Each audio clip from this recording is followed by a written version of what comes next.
Welcome to this session of Class 9 Mathematics, and I am your Anu for Chapter 7 Triangles.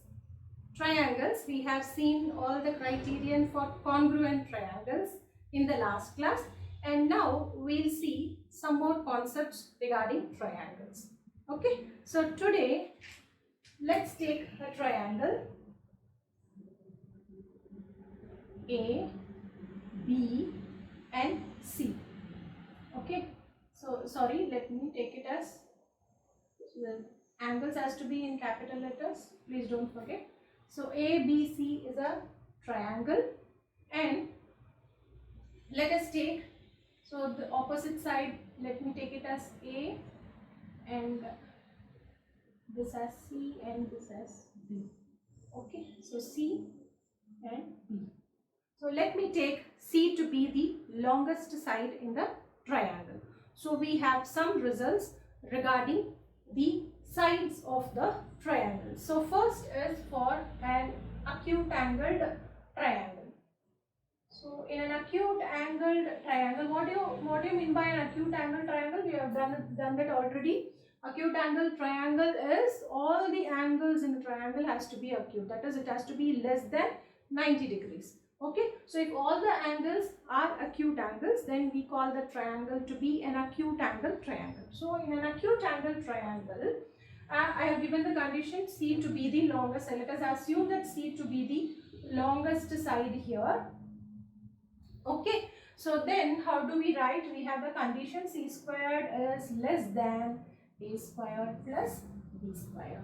So C squared is always less than, though we have taken C to be the longest side, C squared, the square of C is always less than the sum of the squares of the other two sides.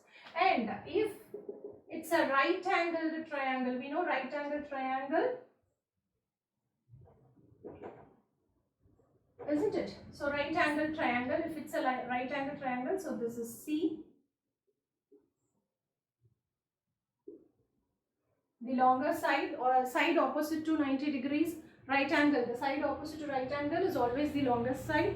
So here C squared is equal to A squared plus B squared. This is known according to Pythagoras theorem. C squared, hypotenuse, see the hypotenuse is the longest side, isn't it? So C squared is equal to A squared plus B squared in a right angle triangle, we know that.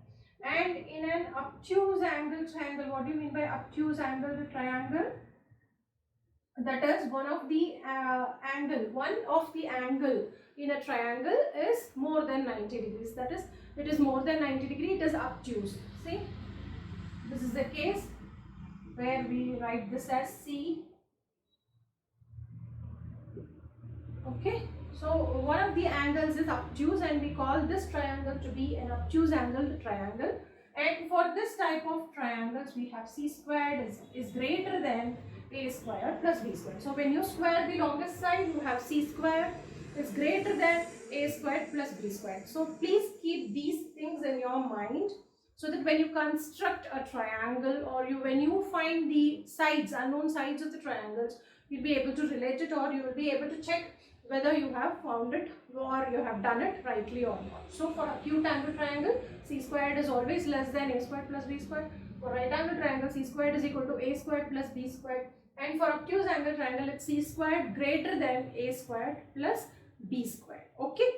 Then for, we know the angle sum property, that is, the sum of all angles in a triangle is 180 degree, we know, isn't it? See, angle A plus angle B plus angle C is equal to 180 degree always. Angle sum property is 180 degrees. The sum of all angles should be equal to 180 degree. If it is less than 180 degree, or if it is greater than, even 1 degree greater than 180 degree, you won't be able to construct a triangle, isn't it? So keep this in mind. And what do we know about this is, if one of the angles is 90 degree in right angle triangle, if one of the angles, see, one of the angles has to be 90 degrees, isn't it? Then the sum of the other two angles, has to be 90 degrees.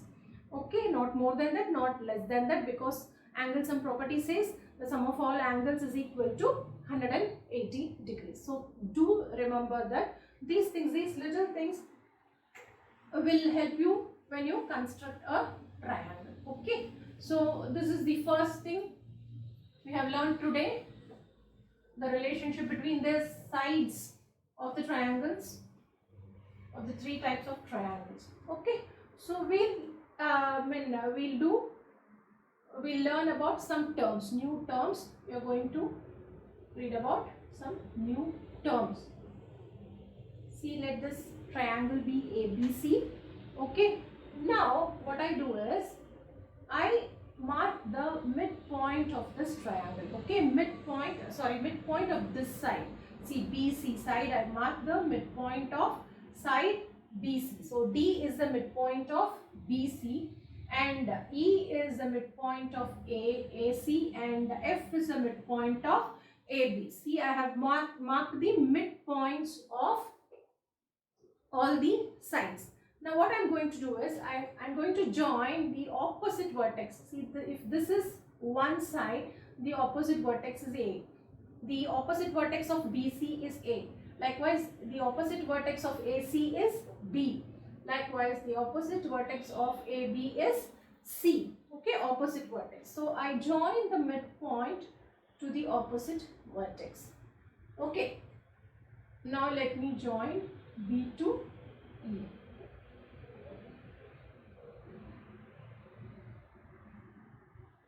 Okay, now C to F. See, I have drawn three lines such that the line joins the midpoint of a side to the opposite vertex. So likewise, I have drawn for all the sides. Okay, so now what is this line called? What is this? AD, BE and CF are called? They are called the medians of the triangle. So, medians of the triangle, what do you mean by medians of the triangle? The line segment joining the midpoint of the side to the opposite vertex. So, that is called median. So, we'll have three medians in a triangle, and those three medians are concurrent. So, what do you mean by concurrent? Concurrent means they all meet at a common point. So the point of concurrence, which is the point of concurrence? So this is the point of concurrence here, and this point of concurrence is denoted by G, because G is called the centroid. Okay, this is called the centroid, the center of, not the center, the point of concurrence of all the medians. The medians are concurrent, that is, they all meet at a common point, and that common point is called centroid, or it is denoted by G. And this G, this point G, it divides. So when you see, I have drawn it roughly, even though I have drawn it roughly, you can see AD is divided by this point centroid, isn't it? This point G, that is centroid, it is dividing the median AD into two parts. Okay, when I observe this, AG is larger than GD. See how it divides? It divides by the ratio 2:1. So 2 parts by 1 part. So each median is divided into 2:1 ratio. So we can write it like this: AG by GD is equal to BG by GE is equal to CG by GF is equal to 2:1. Okay, so it divides the medians in the ratio 2:1. Okay, so that you keep in mind.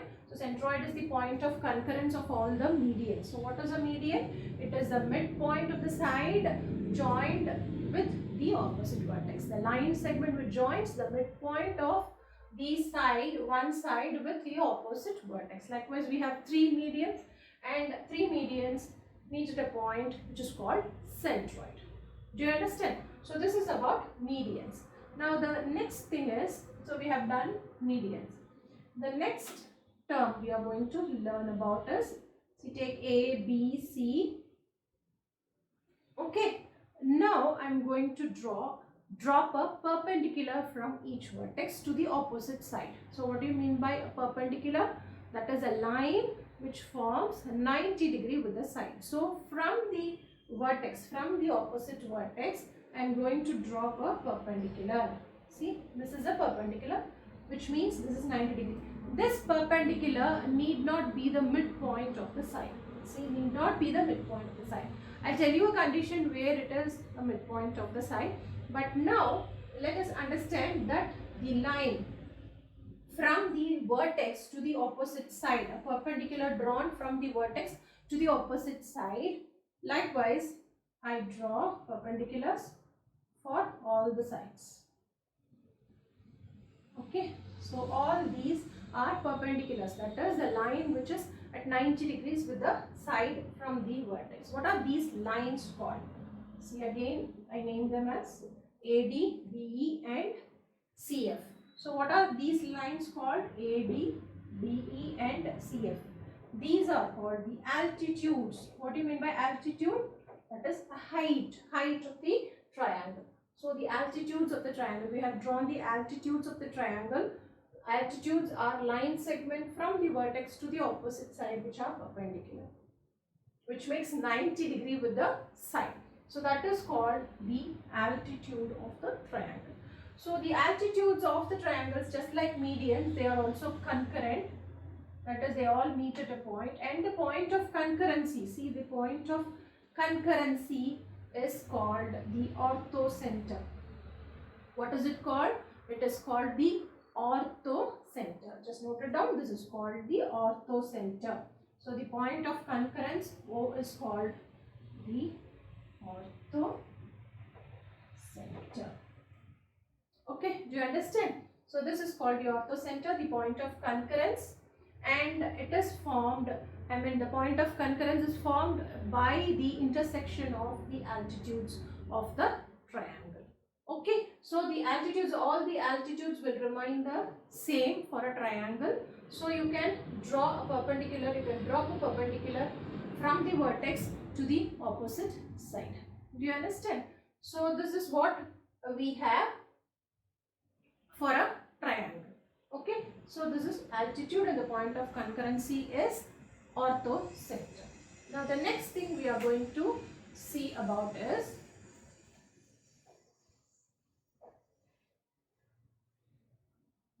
see, we have seen altitudes and medians.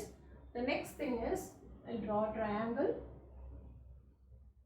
A, B and C. Okay, now what I'm going to do is I'm going to draw a line here such that it bisects the angle. Okay, so what is that line called? It is called the angle bisector. We have seen already. So it is called the angle bisector. Now the same way I am drawing for this angle too. So this bisects this angle B, and another line which bisects angle C. Okay, so at D, E and F. So the lines which bisects the angles are called angle bisectors, and even the angle bisectors are concurrent. So what are AD, BE and CF called? They are all angle bisectors. Okay, so even they are concurrent, that is, they meet at a point, and the point of concurrency I mark it as I, that is, they are called incenter. When it is called incenter, the point of concurrency is called incenter and it is denoted by I. Now what is the speciality of, what is the importance of incenter? Now if I draw a perpendicular from I to any of the vertex, okay, I draw a perpendicular from I to any of the sides of the triangle, not the vertex, any of the sides of the triangle, I draw a perpendicular. So with this as radius, I draw a circle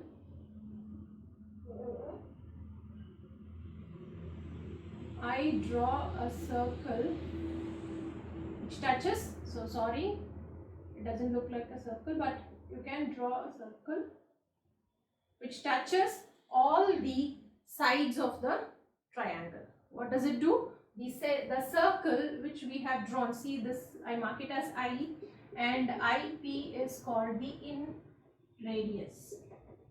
and the circle I've drawn is called the incircle. Okay, so a circle can be drawn which touches all the sides of the triangle with the radius formed. IP is the radius, and IP is obtained by drawing a perpendicular from incenter to any of the sides.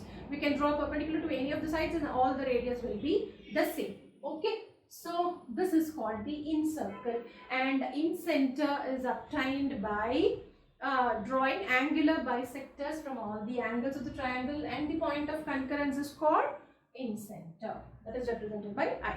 Okay, that you need to understand. So after medians we saw orthocenter, now it's incenter, and another one is, see, let's have a triangle here. Okay, so this is A, B and C. Earlier I said for altitudes you need to drop a perpendicular from the vertex to the opposite side, isn't it?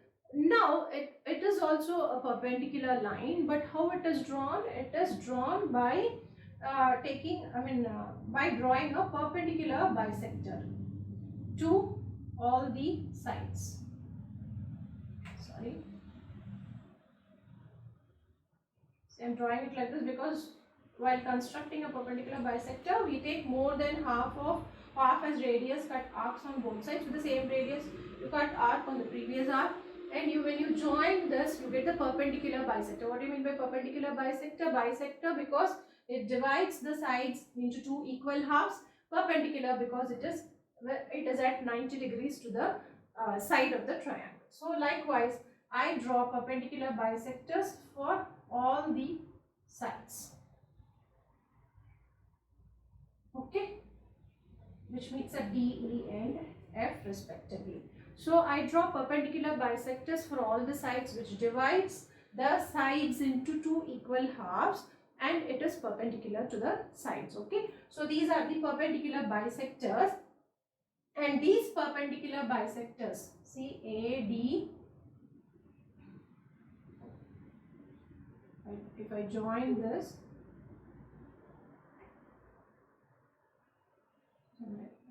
related to, so it has to join, so AD, no, it doesn't join, sorry, this is a perpendicular bisector, isn't it? So we can't name them as ADBC. So this is the center, I name it as C, the center to be C, CD, CE and CF, they are the perpendicular bisectors. Okay, they are perpendicular bisectors, and they are also concurrent. Okay, they meet at a point called C, which we name it as circumcenter. So what is it called? It is called circumcenter. What is it called? It is called circumcenter. Okay, so with C, and when I join, see, I need to join A and C.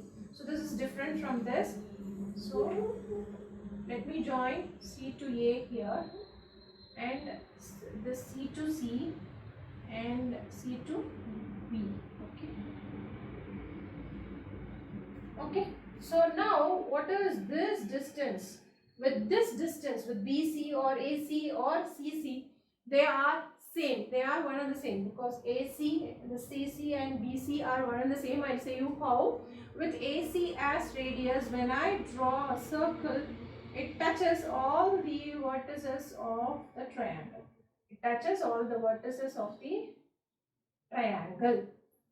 Okay, the circle drawn with radius, see the center and with the vertex, with any of the vertex, center with any of the vertex as radius, I draw a circle which touches all the vertices of the triangle. So that circle is called the circumcircle.